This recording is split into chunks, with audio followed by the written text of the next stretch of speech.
प्यारे दोस्तों, आप सभी का स्वागत है मेरे चैनल टॉप आइडियल स्टोरीज में। आइए चलते हैं आज की एक और दिलचस्प और मोटिवेशनल कहानी की तरफ।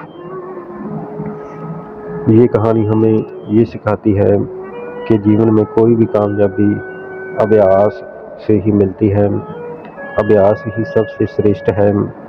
ये कहानी उस वक्त की है जब कि कौरवों और पांडवों के शस्त्र गुरु द्रोणाचार्य जी के पास एक भील आया और प्रार्थना करने लगा कि गुरुदेव, मैं आज से शास्त्र विद्या ग्रहण करना चाहता हूँ। कृपया मुझे अपना शिष्य बनाकर ये विद्या प्रदान कीजिए। गुरु द्रोणाचार्य जी ने अपनी एक विडंबना बताई कि मैं बिना राजकुमारों के किसी अन्य को अपना शिष्य नहीं बना सकता हूँ। तो उस भील ने क्या किया कि गुरु द्रोणाचार्य जी के चरणों पर प्रणाम करके वह वापस लौट गया और कुछ समय के बाद एक दिन की बात है कि गुरु द्रोणाचार्य जी अर्जुन से कहने लगे कि अर्जुन, आज शिकार खेलने का मन है, चलो आज शिकार खेलते हैं। गुरु जी अर्जुन को और एक कुत्ते को साथ लेकर जंगल की ओर चल पड़े। जंगल में पहुंचकर शिकार खेलने लगे तो कुत्ता एक तरफ भाग गया और जोर जोर से भौंकने लगा। भौंकते भौंकते कुत्ता एकदम से चुप हो गया, भौंकना बंद कर दिया। अर्जुन और गुरु द्रोणाचार्य जी को कुछ अजीब सा लगा। वह उसी तरफ गए जिधर से कुत्ते की भौंकने की आवाज़ आ रही थी। जब वहां पहुंचकर उन्होंने देखा तो उनकी हैरानी का कोई ठिकाना ना रहा, क्योंकि किसी ने कुत्ते का मुंह तीरों से बिना चोट पहुंचाए बंद कर दिया था। तीर इस ढंग से चलाए गए थे कि कुत्ता चाहते हुए भी भौंक नहीं सकता था और ना ही उसको कोई चोट पहुंची थी। गुरु द्रोणाचार्य जी इस विद्या का प्रयोग देखकर हैरान रह गए।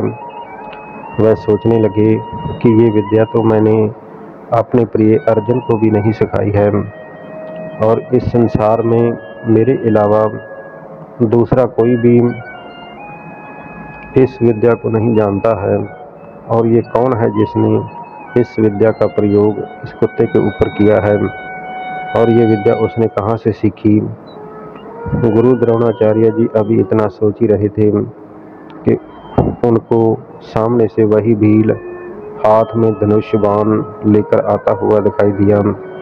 वह भील ने गुरु द्रोणाचार्य जी के पास आकर बड़े ही आदर से गुरु द्रोणाचार्य जी के चरणों पर प्रणाम किया। गुरु द्रोणाचार्य जी ने उस भील से पूछा गुरु द्रोणाचार्य जी उस भील से पूछने लगे कि क्या इस कुत्ते के ऊपर ये तीर तुमने चलाए हैं। तो वह भील कहने लगा, हाँ गुरुदेव, ये तीर मैंने ही चलाए हैं। तो गुरु द्रोणाचार्य जी कहने लगे कि ये विद्या तुमने कहाँ से सीखी है, क्योंकि ये मेरे अलावा किसी को भी पता नहीं है। तो वह भील प्रार्थना करने लगा कि हे गुरुदेव, इस बात का उत्तर मैं आगे चल कर दूंगा, आप मेरे साथ आइए। तो अर्जुन और गुरु द्रोणाचार्य जी उस भील के साथ जा रहे हैं। जंगल में वह एक झोपड़ी के अंदर गुरु द्रोणाचार्य और अर्जुन को ले जाता है और एक मिट्टी की बहुत बड़ी मूर्ति है और उसके ऊपर एक कपड़ा डाला हुआ है। जब वो कपड़ा हटाया तो अर्जुन और गुरु द्रोणाचार्य जी ये देखकर हैरान हो जाते हैं कि वह हूबहू मूर्ति गुरु द्रोणाचार्य जी की थी।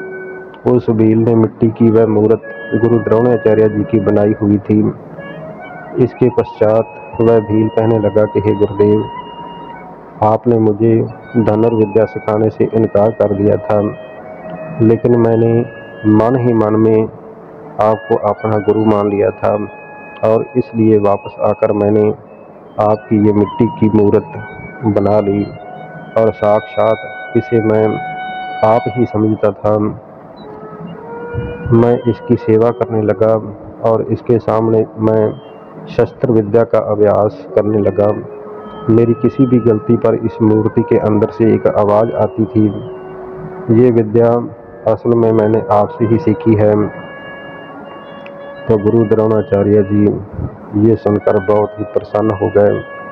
वह कहने लगे कि हे भील, तुम धन्य हो, क्योंकि तुमने निरंतर अभ्यास जारी रखा है, अभ्यास को छोड़ा नहीं है। अभ्यास ही जीवन की सबसे बड़ी कामयाबी है। इंसान जो चाहे सो अभ्यास के जरिए बन सकता है। आपकी एक अनोखी कथा जुगों जुगों तक संसार याद रखेगा।